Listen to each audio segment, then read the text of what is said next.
G'day and welcome to Bundaberg Commercial. This is the channel where we have a look at people who have got commercial property and businesses and how we can actually make them into money. Now you'll notice that something's already different today. You don't have to listen to me drone on because we've got a special guest. And you'll just have to wait a minute till I introduce her properly.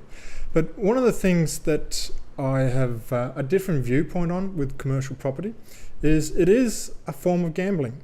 And people go, oh, no, it's not. We're not going to the casino. But, think of it as people who invest in bonds. You're banking on the fact that the economy is going to go and that the interest rates are going to change. That's essentially a calculated risk. If you look at equities, your calculated risk in that instance is, depending on the actual company itself, and now more likely short traders and long traders, and hoping that you continue going on with the figures through there. So calculated risk, gamble, let's call a spade a spade. In regards to commercial property, there's risk and there's a gamble associated. And in a previous life, we used to own racehorses and a whole lot of other things. You're seeing all these things you didn't know about me, did you? Yeah, now you start looking at my bank accounts. One of the things that we learnt is, if you're looking at an investment or a gamble, there's A, you've got to look at the amount of money coming in, and B, you've got to minimise your losses. You could pick 10 winners and have one loser and still be behind.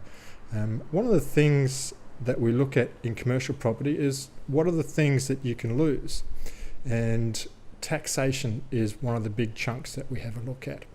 Now, I've probably explained previously, I spent 10 years in the Australian Taxation Office. I was the national trainer for some big taxes, superannuation, GST, excise.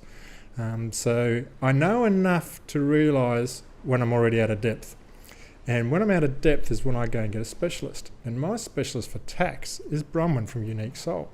So we might start off, Bronwyn, and I'll transfer the magic baton to you.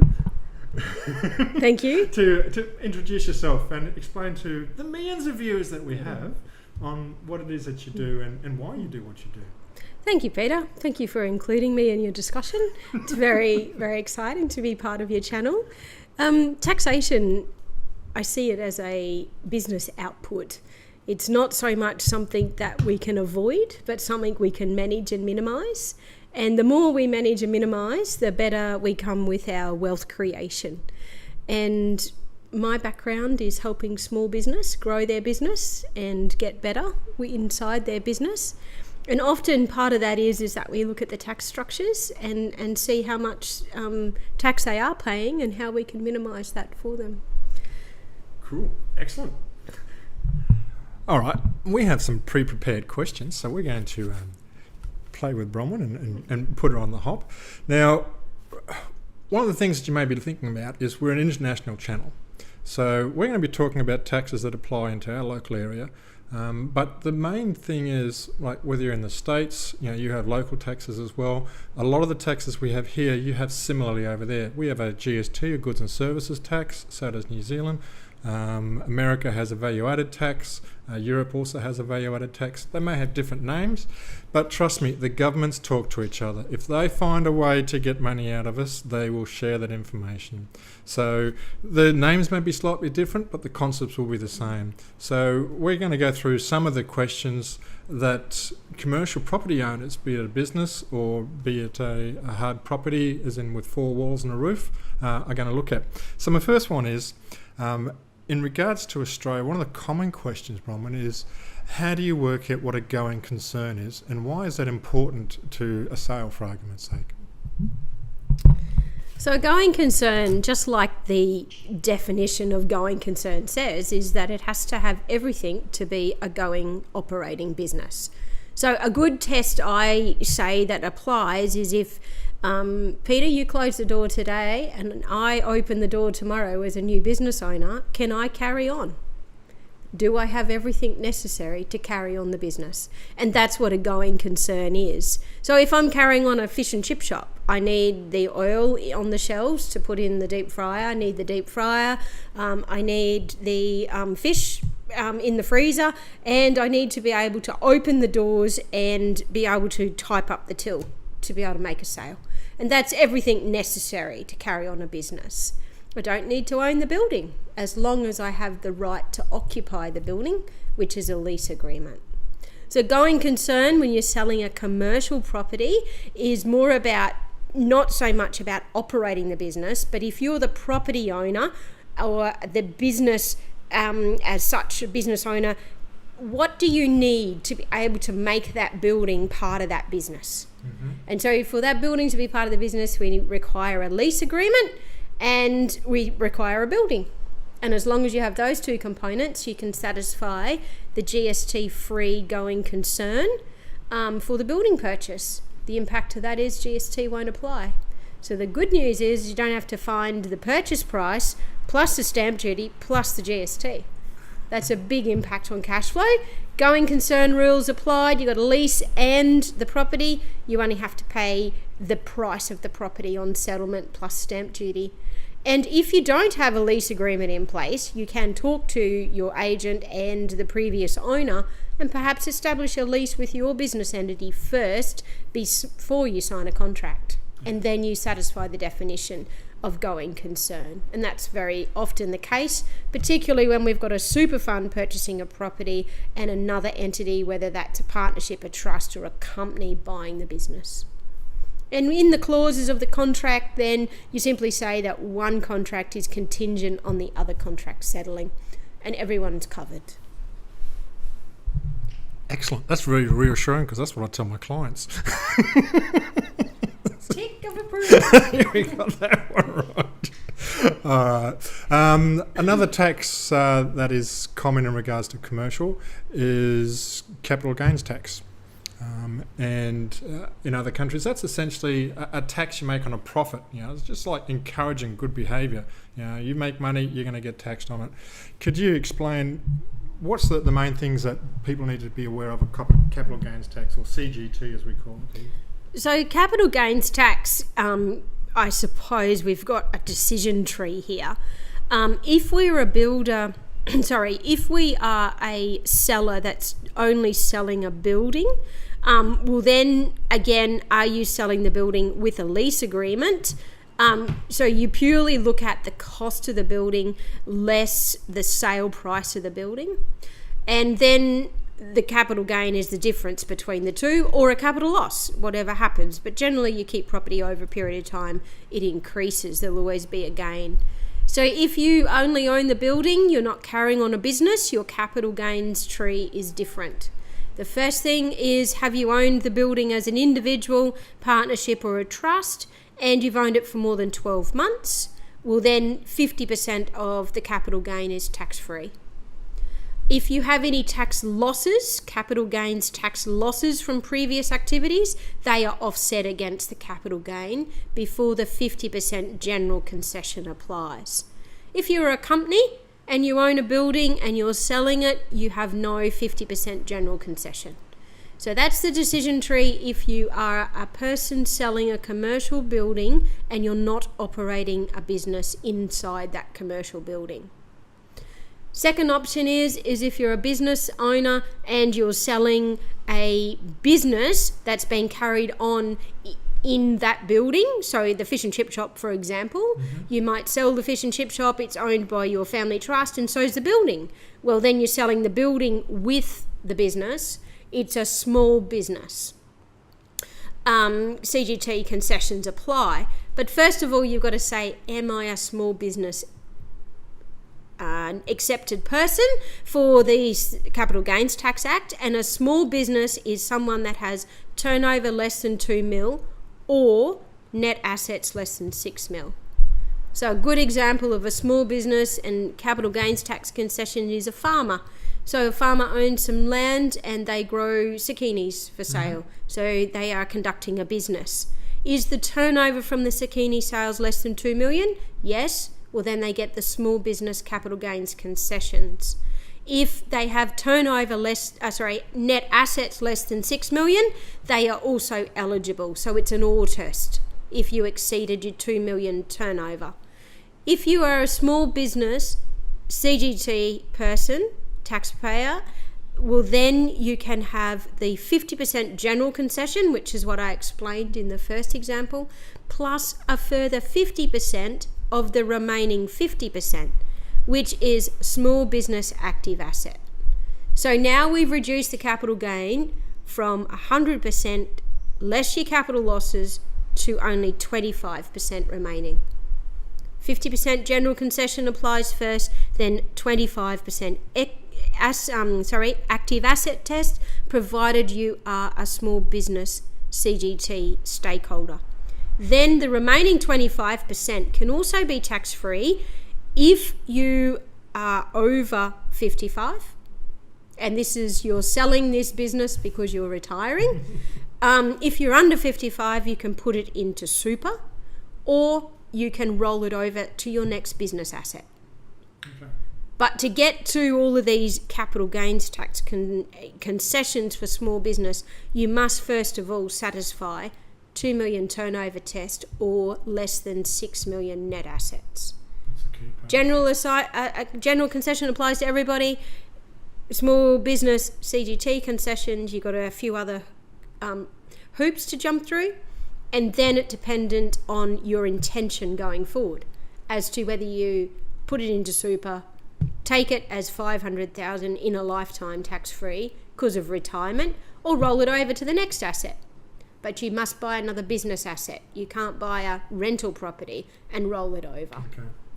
So there's a few little concessions there. Companies are eligible for small business capital gains tax concessions, provided the director is a small business capital gains tax stakeholder, which means you've turnover less than 2 mil and 6 mil as well.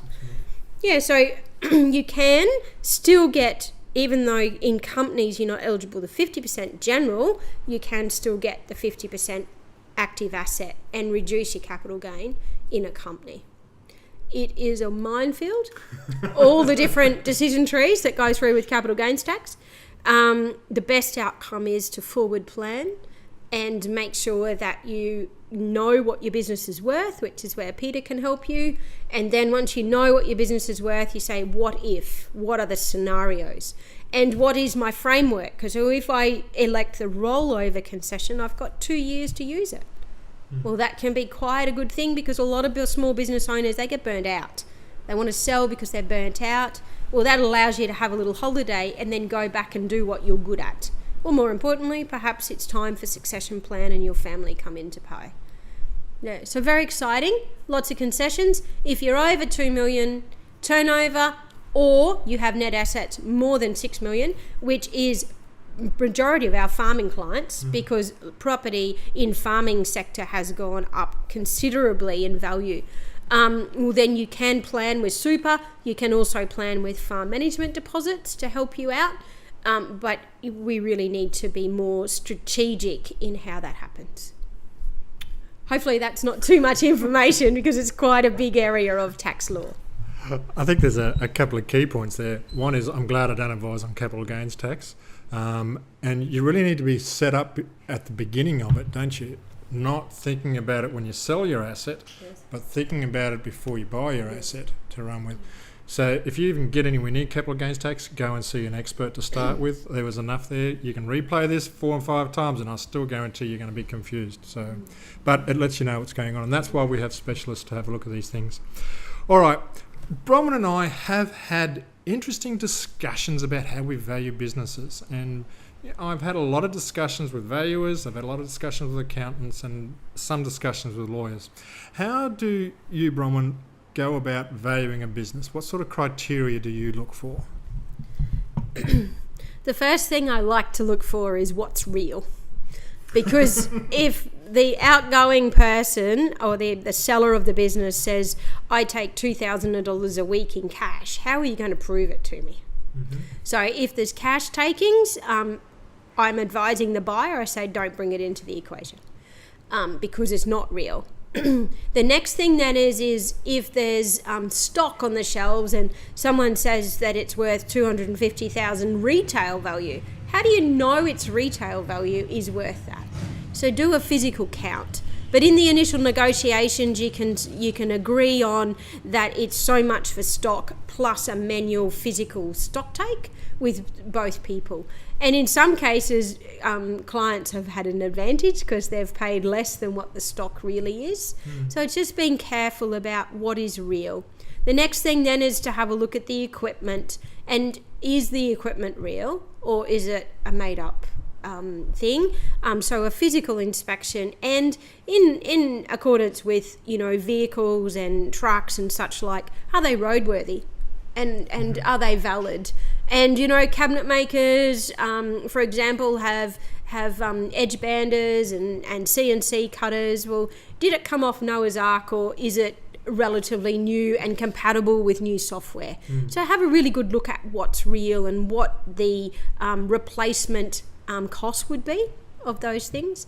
And then lastly is goodwill, and that's the airy fairy pie in the sky that everyone thinks their business is worth more than the new person coming in. So how do I value goodwill? Value goodwill based on, again, the going concern principle. Do you have everything necessary to run this business? Do you have a website that's working? Do you have a business name? What's the reputation? Do you have a number of key staff that can run this business without you being involved? Because the more reliance the business has on the key business owner, the less value on goodwill. It's called key man, because you take the business owner out of that business and it all falls over. Because largely at the end of the day, all the systems are still in their head and they've only thought about it, but they haven't communicated it. They shut the door today and leave. They walk away with that IP knowledge, and you've got to come in and got to go, oh my goodness, how do I do this? Different story if the outgoing business seller provides you with a bridge of training and an assistant. So if I was buying a carpet cleaning business and that person was willing to work with me for 4 weeks and give me tuition, well, I'm going to be able to get the knowledge. But if there's no knowledge transfer, well, then you've run the risk that you're not going to be able to retain the existing customers. Goodwill's always about a measure of, if I open the doors tomorrow after you close the doors today, what business would automatically come in without me driving it? And industry, have all these different methodologies and frameworks to do it. You might have heard about 2.5 times, EBIT, which is earnings before income tax. Some people go 2.5 times before earnings before income tax and depreciation. But let's face it, equipment depreciates, so be careful of those things. For a service-based industry like accountants and business brokers, you've got a different platform. Lawyers, surveyors, all those service-based businesses, you've got a different platform than what you do for a fish and chip shop. Because, the trade-based industries like cabinet makers, builders, it's pretty rare to sell trade-based business unless you've got a trade person buying in. And then you've got the QBCC. So every industry has its own guidelines. So first of all, research that guideline of how they value. The ATO business benchmarks can be a really good help with your net profit calculations. And on a general rule of thumbs, businesses sell either from 1.5 times to 2.5 times average profit over the last 5 years that has been adjusted by one-off revenue or expenses and owners' equities and drawings. For example, if the owner's son was on the wages books, but didn't, for 40 hours a week and only worked 10, well, that would be an add back to get the true profitability. So having that arm's length independent person. Now, one accountant can't act for both parties when you're talking valuations. You can't act for the seller and the buyer because you can't be impartial. So the best outcome is to prepare a profit and loss extract, which is taken out one-off expenses and revenues, and which is your true expenses. Then the incoming party adds in their own costs and looks at what that profit would be. Hopefully that's of help to you. Actually, it's good. There's a lot of I wouldn't say a lot, but there's probably about 4 or 5 different ways of measuring value of a business. Some of them are geographic, some of them are industry basic. It doesn't really matter how it's valued as long as you understand it. So if you're a buyer and there's a price and you don't understand it, then just ask them to explain it. What is the methodology you use for it? That's one of the questions I always ask clients. And sometimes people will tell me what their business is worth. My first question is, that's great. Can you demonstrate to me how you came to that? Because I need to be able to explain that to a buyer, what that methodology is. Now, they may not like that methodology. That's fine. They can bring in their own one, but at least they've got a premise and you've got somewhere to start with it as a discussion point. That's a good point. So, I think we'll 1.5 to 2.5. I think we'll still negotiate in that area. But that's what friends do, isn't it? What do you think? We usually look about 1 to 1.25 right now. We tried to bring it up to 1.25, and there's a fair bit of resistance there. It really is about 1 times net profit. Depends what type of business it is. Yeah, and where it is. And the longevity. So at the present time, I've been involved in some valuations of service type businesses. So, like a legal firm, for example, you've got a lot of history. And, it's not uncommon in a well-established business that the multiple would be higher. And it all comes down to reliance on key person. Yeah. And it also comes down to how good the sales rep is at times, I suppose. Yeah. All right. How about the last one? The world changes. Nothing is the same as it was 3 or 6 months ago. What are the trends that you're seeing currently, or in maybe the last 6 months or so? I'm seeing that the banks won't support any business sale that doesn't have figures to stack it up. Mm-hmm. So ultimately, we can talk valuations of business till the cows come home, but if it doesn't have profit that's going to be able to repay the business loan after the business buyer is able to establish normal living, well, then the banks will not lend you the money.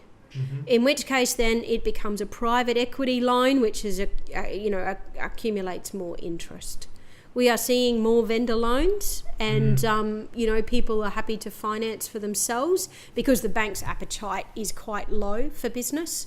And so unless you've got an established business with 2 to 3 years good figures, probably rare that you'll get a business loan, unless of course you own your own home and you're willing to borrow against that. Other trends, it's increasingly difficult to get staff to work in your business.